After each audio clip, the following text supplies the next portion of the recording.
project. And how do we make that call? That's what we will be looking at in this specific step. The first question, how do we get Axios framework into our framework? Think about it. You are right. We need to add it. So I'm going to terminate the run and I'll say npm add Axios and click enter. We should start adding the Axios dependency to our project, to our package.json, and you would also see that the Axios and its dependencies are downloaded. So let's go back to the Visual Studio Code and let's look at package.json. Right now, Axios is not really in here. If you wait for a little while, you'd see that it would be added in. Cool. Now we have Axios version 0.18.0 that's added in, and you'd see Axios also added in here. So we have it now in our package.json as well. We would want to start making use of Axios to make HTTP calls. So what I'll do is I'll actually start creating a few more things. So these are API calls. So what I'll do is in source, I'll create a new folder called API. In API, I'll create a new folder again called to do. So this is all the API which is related to the to do example. And what I'll do over here is right click, create a new file, and I would want to call this hello world service.js. So let's create a simple class in here. So this would be a class hello world service. So all the hello world APIs, we would want to call them from here. What we'll do is we'll create an instance of it and export it so that it's available for all other classes which depend on this. So I'll say export default new hello world service. So if any other package would import this, they would get an instance of this specific class. What would we need to do in here? We would want to retrieve hello world message. What do we want to do in here? We would want to execute the hello world service, right? So execute hello world service. Let's create a simple method to do that. And for now, let's do a simple console.log executed service. Over here, we would need to use Axios and make the call. But before we get there, what we'll do is we'll import this in the, where should we import it into? Into the welcome component, right? So hello world service from, this is interesting, right? So now I would need to go //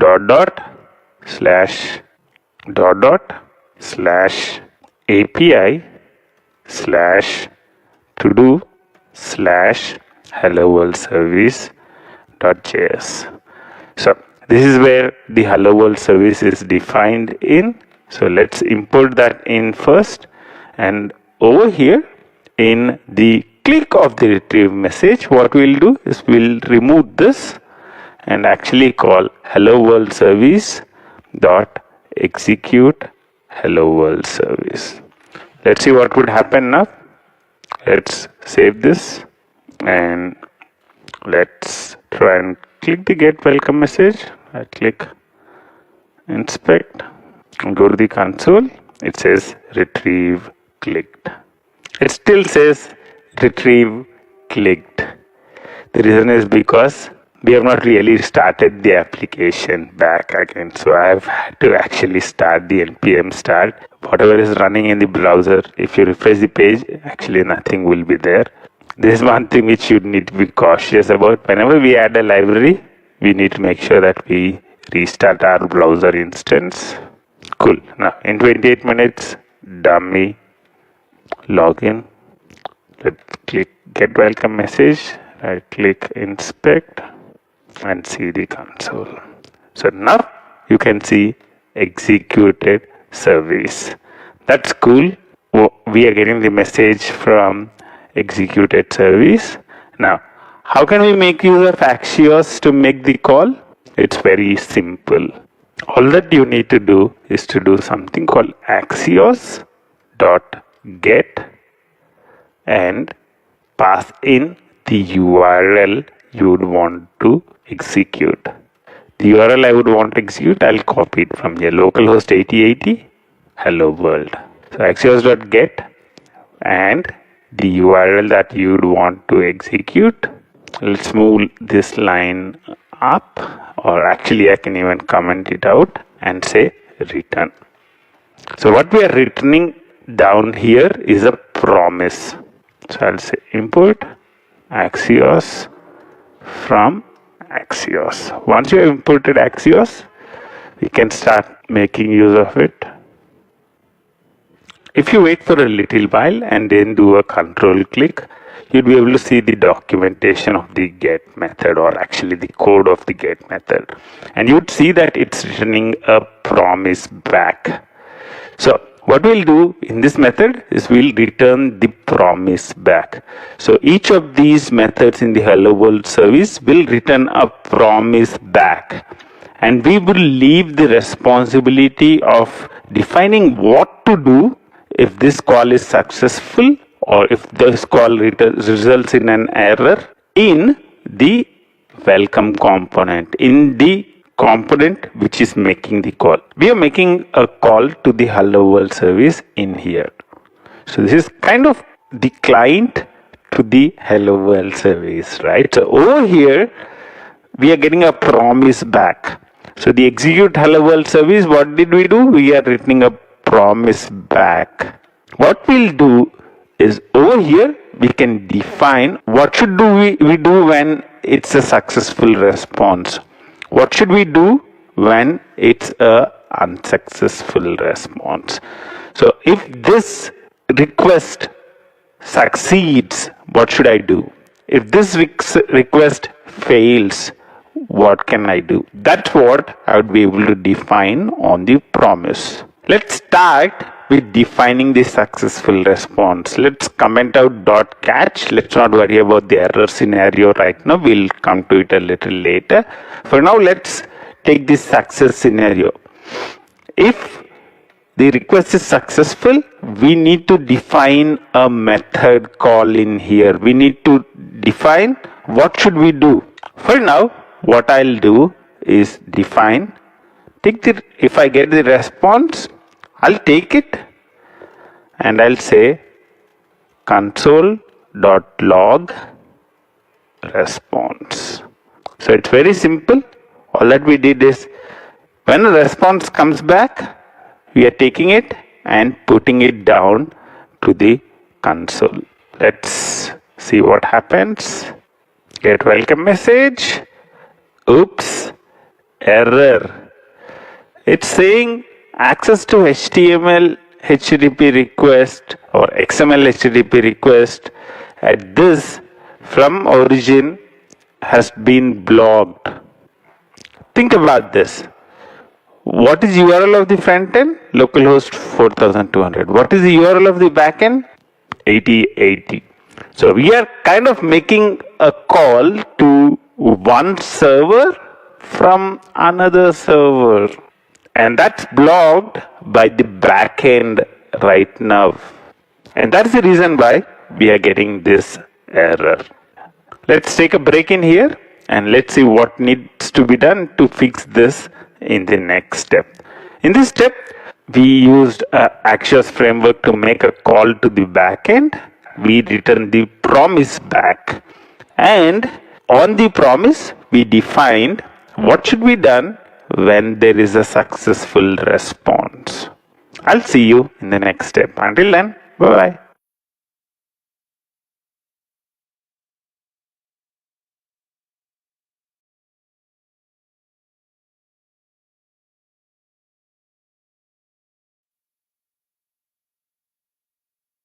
In the previous step, we saw that when we click the get welcome message, we got a CORS error. How can we prevent that? That's what we will look at in this specific step. And once we are able to solve that, what we'll do is we'll try and get the welcome message and show it on the screen. In the previous step, we discussed the fact that the backend is not allowing requests from a different server or a different URI. This is actually one of the cool features which is provided by Spring Boot. What we want to be able to tell Spring Boot is, hey Spring Boot, don't worry. I know that I would be getting requests from localhost 4200. I would want to allow them. How can we tell that to Spring Boot? The way we can tell that to Spring Boot is by using something called cross origin. Type in @cross origin, and over here you can see that you can specify which origins you would want to allow. Over here you can specify a number of origins. For now, let's just say localhost 4200. Save this and wait for the server to pick up the changes. Let's go back to the front end and click get welcome message again. And now you would see that I'm getting data back. So I'm getting the data back. It says hello world. The status of the response is 200. Status text is something, and so on and so forth. So we have the response back. What we'll focus on now is using this response and showing it on the screen. And I don't want to display the message in here. All that I would need to do is say div class is equal to container, basically creating another div. And over here, I would want to show some message. And the message is available only when the call is successful. Where can I put the message in and how can I display it in here? Think reactively or think in React. The way you would do that is by putting it in state. So what we need to do is now we need to set a message into this state. So this dot state, we need to initialize it. What we'll do is we'll put a welcome message, and initially the value would be empty. And what we'll do is use that and display it down here. So we'll just say welcome message. If you want, you can put a div around it and make it much more stylish, but for now let's just focus on putting the welcome message down here. When I go to the screen, I see an error because it should be actually this dot state dot welcome message. Cool. When we click get welcome message, we get data hello world. So we need to get this data and show it. How do we do that? What we need to do is actually over here we need to define the entire method to handle the successful response.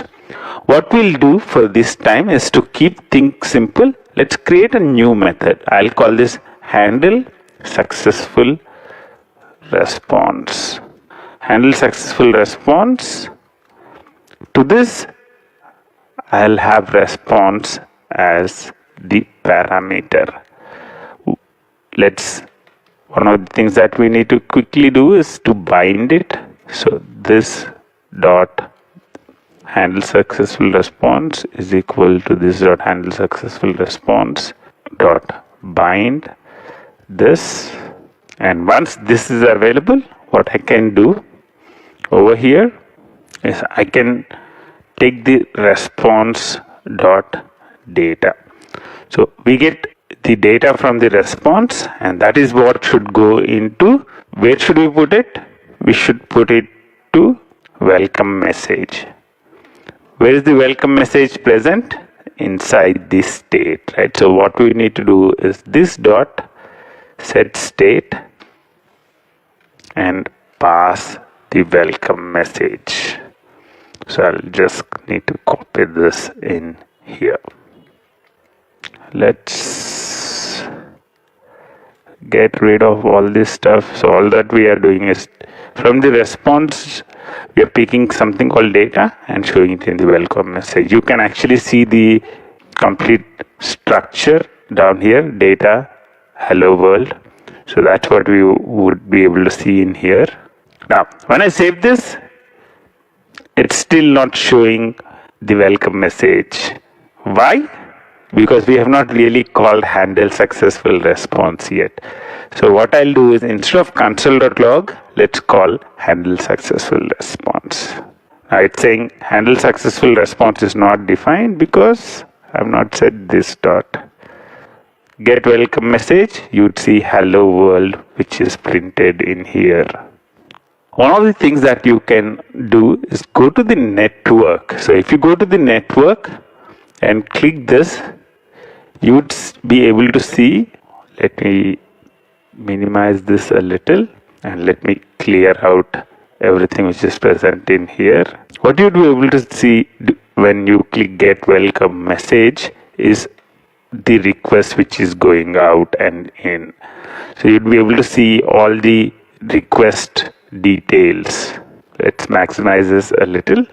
You can see the fact that we are saying a request to this URL, the request method is this, the response status is this, and all that stuff. You can also see the response headers which are coming back. The fact that we provided cross origin, this is actually coming back as a response header, and you can also see the actual response which is coming back, which is hello world.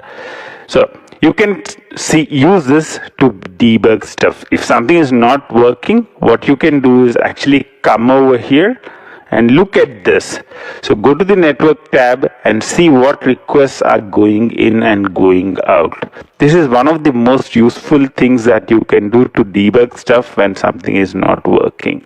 So whenever something is not working, what you need to do is you need to come to the network tab, see whether the request is successful. If the request is successful, then what you can try and do, log the response which is coming back.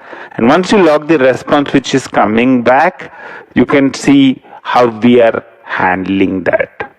In this quick step, what we did is we got rid of the cross origin error or the CORS error, and we displayed the message which is coming back from the hello world service on the screen. I'll see you in the next step. Until then, bye-bye.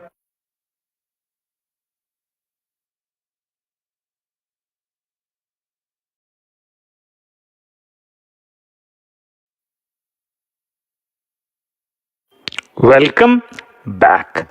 In the previous steps, we made use of promise and Axios. Let's review some of those concepts quickly in this specific step. A promise is nothing but an eventual completion of an asynchronous operation. So basically, promise helps us to do something asynchronously and define what should be done when it's successful or what should be done when it fails. So for example, this can be an asynchronous call which returns a promise back, and on the promise you can define what should be done when the response is successful. Do what when the response is successful, and do what if there is an error. In the previous step, we executed the hello world service and we defined what should be done in the case of a successful response. In the subsequent step, we would also define what should be done if there is an error. If there is an error, how do you handle it? If you do a Google for Axios API documentation, you'd land up on this page, github.com, Axios. Let's review a couple of important parts of making a call using Axios. In the previous step, we made a get request. All that we needed to do was do axios.get something, and we returned the promise back. And once we return the promise back, inside the component method, we define what should be done if it's successful or if it fails. You can also perform post operations using Axios. Over here, you can see that we are specifying the URL and specifying the body of the request. We will use post a little later. If you scroll a little down, you would see that there are a lot of other request methods that you can use from Axios. You can use axios.get, delete, head, options, post, put, and patch. It supports all the HTTP request methods. If you scroll a little down, you'll also see the schema for the response. How would the response object from Axios look like? What would you get if a request is successful? So this is the response schema. We already looked at response.data and we actually got the message from that, right? We said response.data.message. The response also contains something called status, which is nothing but the HTTP status code of the response. Status text is exactly the representation of this 200. 200 is OK. 404 is page not found. If there are any headers, then they would come back as part of these headers. The request configuration you sent would also come as part of the response object. It would be part of the config. And also you have a reference to the request. So if you are making a request and you think you are not getting a good response back, then you can look at all this data inside the response. In this step, we took a quick look at some of the API behind the Axios framework. I'll see you in the next step. Until then, bye-bye.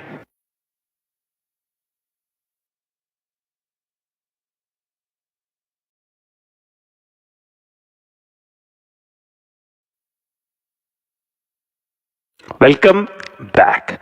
In the previous step, we called the Hello World service. In this step, let's start focusing on calling the Hello World bean. It should be an easy thing to do. You can even try it as an exercise. You can pause the video and here and kind of give it a try. Let's go ahead. We'll start with the Hello World service. What we need to do over here is actually start with execute Hello World service, and I'll call this execute Hello World bean service. And over here the URL is -bean. Alright, is that right? Hello World bean. That looks cool. So now I get the Hello World bean service back. In the welcome component, let's not really create a new button and do that all stuff again. What I'll do is I'll change the retrieve welcome message code. So I'll copy paste this and I'll comment this out. And what we'll do is over here, instead of calling the execute hello world service, we'll call execute hello world bean service. You get the response and we are printing the response back, and we are also trying to set, we are saying welcome message as response.data. One of the things I'll do is actually try and log it. So console.log response. Let's refresh the page and click. Interesting. You get an error. It's saying objects are not valid as React child. So what's happening is we are setting an object into welcome message. Why is it happening that way? Let's look at the console a little bit more. Let's look at the response which came back. The data, if you look at it, is actually a message hello world. So data is nothing but now a JSON response. The response that comes back is a JSON response. And that's the reason why React is complaining that over here you cannot show it. So I cannot show welcome message because it's actually a object. It's not really a simple string. So what we can do to get the value from it is actually do a dot message. So what we can actually do now is over here do response.data.message. What we are doing is from the response we are getting the data and the data contains message. So response.data.message would give you the thing and it would set the right message into the state. Let's look at it right now. Go to the My To Do's application, do get welcome message, and now you can see hello world is shown in here. If you check the network tab, you would see that the appropriate request is being made. If you want to be really sure, I can actually make a small change in here. Hello world bean.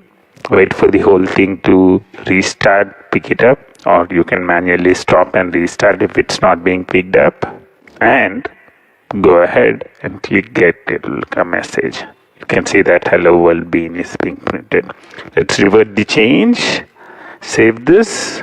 In this quick step, what we did is we call the hello world bean service. This hello world bean service is returning a hello world bean. So this is actually returning a proper JSON response back. And we saw that when a JSON response comes back and we are displaying it as it is, React starts complaining. It says you cannot display an object directly. And that's why we use the structure of the JSON message. We know that in the JSON there is something called message. So we picked it up and set it into this state. I'll see you in the next step. Until then, bye-bye.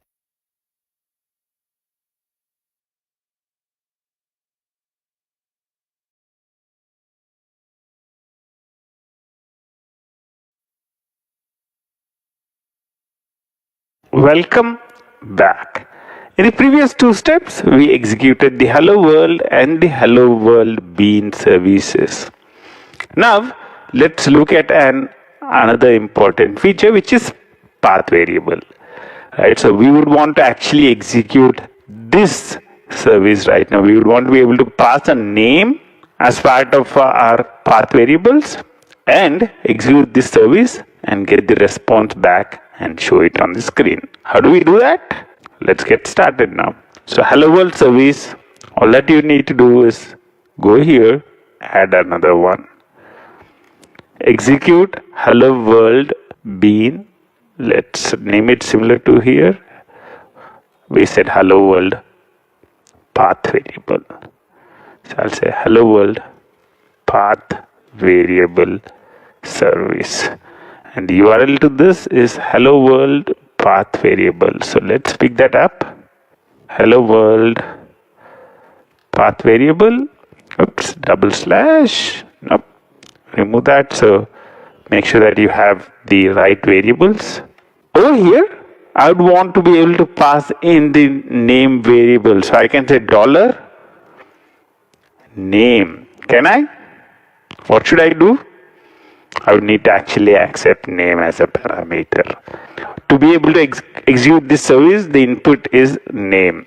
And I'll take the name and then I'll pass it like this. Will this work? With a single quote, it will not work. I need to change it to the tick character.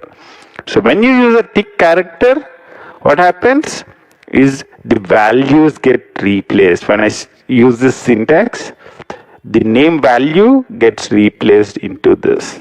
Now we have the service method ready. What we need to do now is actually call it from the welcome component. I'll copy this down first and then comment it out. Over here, what do we want to do?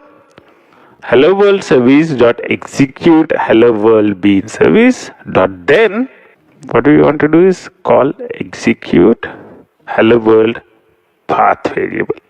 But the thing is, to this path variable service, we need to pass in a parameter. What's that? The name. Where do we have the name in the welcome component? Think back. Name is one of the parameters to this page. So if you look at the name, this is where the name is coming from. So in 28 minutes, that's what we would want to pick up. So this is already part of what we show in here. So I'll pick that up and pass that to the service method. Cool. Save this, go back to the page and call get welcome service, and now you see hello world in 28 minutes being printed. Isn't this cool? Now, one of the important things that you are observing is as we go on, we see that making HTTP service calls is becoming very, very easy. Making HTTP calls using Axios is actually very, very easy. We made in the last 3 steps, we made a simple API call which returns string. We made an API call which returns a JSON, and also we made an API call with a path variable. In the subsequent steps, we'll make a wide variety of other requests. Right now we are only doing get requests because we are getting the information back. Later we will also do update, put and delete requests, and you'd see that making those requests are also very, very easy. In last few steps, we handle the success scenarios. What happens when successful response comes back? In the next step, let's handle the failure scenario. What happens if a failure happens? What happens if the response does not come back as you had expected? I'll see you in the next step. Until then, bye-bye.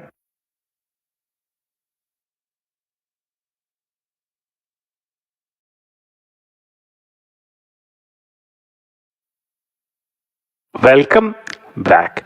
In the previous steps, we talked about the success scenarios. What happens if there's an error? What happens if the service comes back with a response?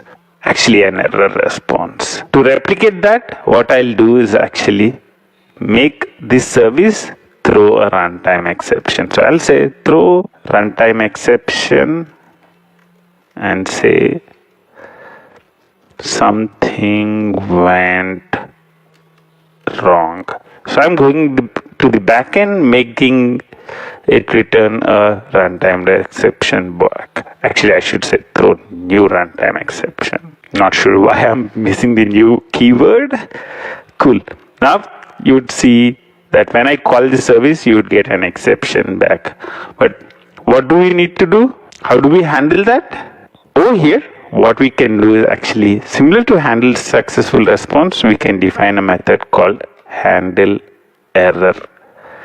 So I'll say handle error, and for now let's just do a console.log error. Let's not worry about the state right now. What I'll also do is bind it, right? I know it's tedious, but you have to do it. Handle error. Now, how do we bind handle error to this? We already know how to do that, right? So dot catch, I'll say error, handle error, and error. So this is how we can actually map the error, and let's see what would happen. Get welcome message. Let's go to the console. Oops, it says request failed with status code 500. I would want to get a little bit more details about this error, so I'll say console.log error.response. Let's see what would happen when I click this. I can see the structure of the error response which is coming back. I would want to show actually the error message to the user. So what I can do is go to data and take the message from it. So response.data.message would give me something went wrong, right? So that's the message which is coming back from the service. I would want to show that to the user as an error message in here. So what I can do is I can say this dot set state welcome message response dot, actually not response anymore, it's actually error dot response dot data dot message. Is that right? Data and message which is present in here. Cool. So error dot response dot data dot message will be shown, as the message when you click the get welcome message, and you can see something went wrong in here. This is not ideal. I mean, number one, first thing is I'm actually showing it as if it's the response from the message. What I'll recommend you to do is do an exercise where you actually create another div at the top of the page and have a placeholder for showing the error messages and customize it as an error. And over here in the handle error, what you can do is you can actually set state and error message as that specific thing. So you can do that as an exercise, but for now what we are doing is whether there's an error message or whether it's successful, we are using the same div or same placeholder to show everything out. In this step, we saw how you can handle errors. If you make a HTTP call and there's an error, how you can handle it. Before we move on, let me actually uncomment or comment the exception and go back to the earlier state so that we have everything working. Let's wait for a little while for the server to restart. Click get welcome message and I see hello world in 28 minutes. Cool. In the last few steps, we focused on calling all the hello world APIs, and we were successfully able to do that. In the subsequent steps, what we want to do is we would want to get to the to-dos. We would want to get to the fun stuff. So we would want to get this data from the backend. We need to build APIs and get the data for them. We'll start doing that in the subsequent steps. Until then, bye.